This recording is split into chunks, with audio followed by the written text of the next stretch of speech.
السلام علیکم ناظرین۔ معروف روحانی شخصیت پیر پنجر سرکار نے کہا ہے کہ میں آپ کو بہت بڑی خبر دینے والا ہوں، اور وہ خبر یہ ہے کہ بھارت کے پائلٹ طیاروں پر بیٹھنے کے لیے تیار ہی نہیں ہیں۔ ان کے پائلٹ پاکستان پر حملہ کرنے کے لیے تیار ہی نہیں ہیں۔ انڈیا کا وزیر دفاع راجناتھ سنگھ کہتا ہے کہ ایٹم بم سب سے پہلے ہم چلائیں گے، لیکن اگر تم نے پاکستان کے خلاف ایسا کچھ کرنا ہے تو پہلے اپنے فوجیوں سے تو پوچھ لو۔ اپنے فوجیوں سے یہ پوچھ لو کہ وہ اگر کوئی گولہ بھی پھینکتے ہیں تو ایسے پھینکتے ہیں کہ مڑ کر ان کے اپنے اوپر ہی لگتا ہے۔ اگر یقین نہیں ہے تو پوچھ کر تصدیق کر لیں۔ اگر میری بات غلط نکلے تو جو چور کی سزا وہ میری سزا، جو برے آدمی کی سزا وہ میری سزا۔ اگر یہ گولہ دوسری طرف پھینکیں تو وہ مڑ کر ان پر آ کر گرتا ہے۔ اگر تم ایٹم بم گرانے کی بات کرتے ہو تو اتنا سوچ لو کہ ایٹم بم بھی ادھر نہیں جائے گا بلکہ تم پر واپس آ کر گرے گا۔ تو دوستو، آگے بڑھنے سے پہلے ہمارے چینل کو سبسکرائب کریں، بیل یعنی گھنٹی کے نشان کو ضرور دبائیں، اور اس ویڈیو کو لائک، شیئر اور اس پہ کمنٹس ضرور کریں۔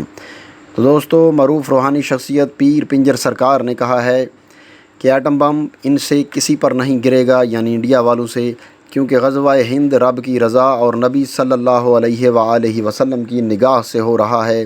ان کے پائلٹ تیار ہی نہیں ہیں پاکستان پر حملہ کرنے یا جنگ کرنے کے لیے۔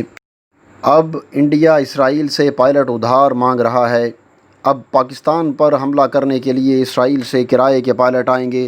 انہوں نے کہا کہ ٹوٹ جائے گا ہندوستان اور کشمیر بنے گا پاکستان، یعنی انہوں نے دوبارہ وہ نعرہ لگایا کہ ہندوستان ٹوٹ جائے گا اور کشمیر پاکستان بنے گا۔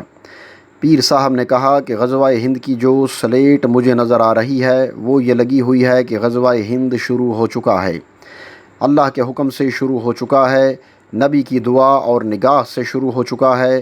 دنیا کے پاس نایاب ہتھیار ہیں، لیکن پاکستان جیسا نایاب ہتھیار کسی کے پاس نہیں ہے، بلکہ وہ ہتھیار اگر کسی ملک کے پاس ہے تو اس ملک کا نام ہے پاکستان، اور اس نایاب ہتھیار کو کہتے ہیں نعرہ حیدری۔ ناظرین، پیر صاحب نے دعویٰ کیا کہ تم دیکھ لینا، دریائے جہلم تمہیں لاشوں سے بھرا ہوا ملے گا۔ جنگلوں میں جو جانور اور کیڑے مکوڑے ہیں ان کی تو عید ہو گئی ہے۔ یہ بھارتی مارے جائیں گے، کچھ جنگل میں مارے جائیں گے، کچھ دریا میں پھینک دیے جائیں گے، اور کچھ قتل کر دیے جائیں گے اور ان کی گردنیں اتار دی جائیں گی۔ رات کو یہ لوگ 120 یا 140 یا 150 لوگ چھوڑیں گے تو صبح تک صرف 65 لوگ ہی ملیں گے۔ ان کو سمجھ نہیں آئے گی کہ باقی لوگ کدھر چلے گئے۔ ناظرین، پیر صاحب نے کہا کہ کشمیر میں چینی ان کو ایسے کھینچ کر لے جائیں گے جس طرح سے چیونٹیاں حلوہ لے کر جاتی ہیں۔ جب چیونٹیاں اکٹھی ہو کر بڑی بڑی چیزیں اٹھا کر لے جاتی ہیں، اسی طرح بھارتی فوجی مرنے سے جنگل کی چیونٹیوں کا اتنا کام ہونے والا ہے کہ آپ سوچ بھی نہیں سکتے۔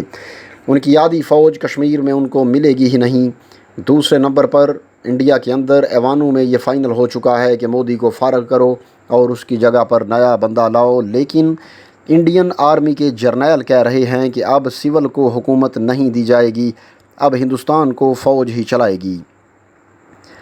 اس وقت بھارتی فوج کا رجحان اقتدار پر قبضہ کرنے کا ہے۔ ہندوستان پر جو سلیٹ نظر آ رہی ہے وہ ہے غزوہ ہند کی، اور اس کی سربراہی نبی صلی اللہ علیہ وآلہ وسلم خود فرمائیں گے۔ پیر صاحب نے دعویٰ کیا کہ عبداللہ شاہ غازی غزوہ ہند میں شامل ہونے کے لیے 92 ہجری میں ہندوستان آئے اور اللہ تعالیٰ نے ان کی دعا قبول کر لی۔ وہ اس غزوہ میں روحانی طور پر شامل ہوں گے جو واضح دکھائی دے رہا ہے۔ انہوں نے کہا، میں ایک اور بات بتا دوں کہ عبداللہ شاہ غازی کے علاوہ اس غزوہ میں معین الدین چشتی اجمیری بھی روحانی طور پر شامل ہوں گے۔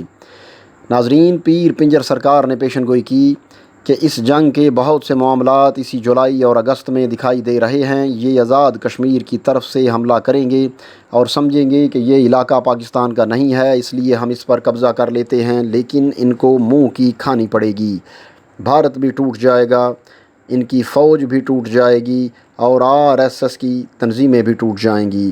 اس کے علاوہ یہ ہندو مذہب بھی ٹوٹ جائے گا، اور پورے ہندوستان میں ایک بھی بت یا مندر نہیں رہے گا، اور اس بات پر میں آپ کو انگوٹھا لگا کر دیتا ہوں۔